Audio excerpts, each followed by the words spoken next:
So yan siya guys.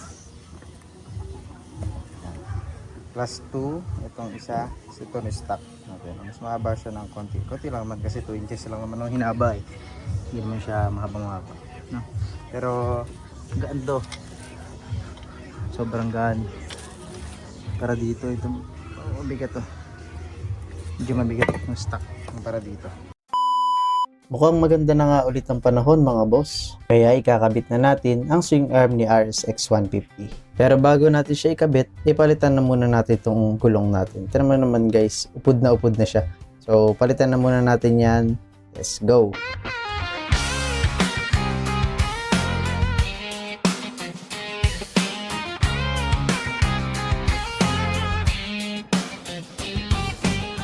Ano guys, ayusin natin ng mags. Ito masusunod natin. Ayan naman kung gaano kadumi yan. Pag-upak. Manipis na yung brake pad na, no? Ipalitan na rin natin yun. Ipalitan natin brake pad. Yunisin na rin natin. Tapos, kapit na natin yung swing arm natin.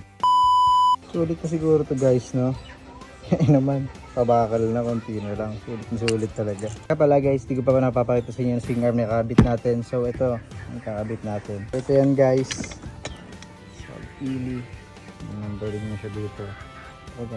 Tapos hindi siya slotted. Ngayon ko ng slotted eh. Kasi pang lolong ride natin to. Tapos may kasama na siya ngayon bolt saka axle.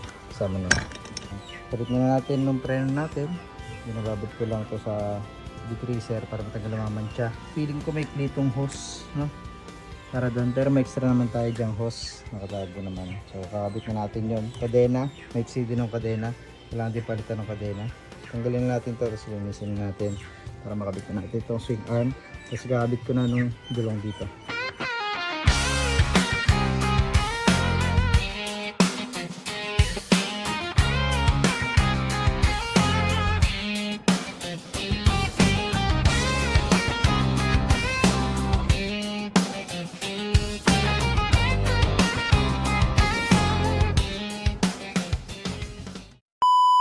Tanggalan natin guys. Plus 2, itong isa, kasi ito na stock. Mahaba siya ng konti. Konti lang naman kasi 2 inches lang naman ang hinaba eh. Hindi naman siya mahaba. Pero gaan to. Sobrang gaan. Para dito, ito mabigat to. Medyo mabigat yung stock para dito. Siyempre lighten na to eh. Ayun, kagano kadupak. Linisin na rin natin yan. Pati ng engine. Transition na lang. Linis na guys. Dito nilinisin natin. Tapos ang mahirap yan, mukhang uulan,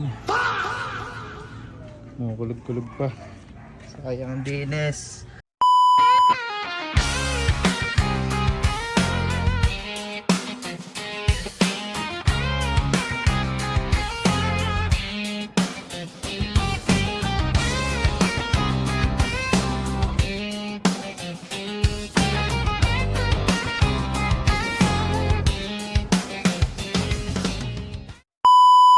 So ayan na guys, nakakabit na.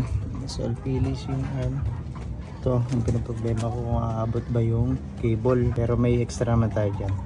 Yun guys, pag nag-plus to kayo ng swing arm, masyado na mahaba, hindi na aabot tong brake cable loss. Buti na lang meron akong extra pin drag na hose.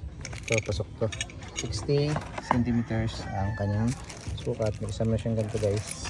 So yan, kabit na natin para may mga preno pa rin tayo. Kabit na natin to guys, modified. Ang size nito is 43-15. Since nag-lead tayo ng gulong sa likod, 80-80 na lang. Pero swak na to. Tapos diba hindi up sapat ng kadena natin. Ito mas mahaba to, 130L no? Sana sumakto siya. Yan guys. So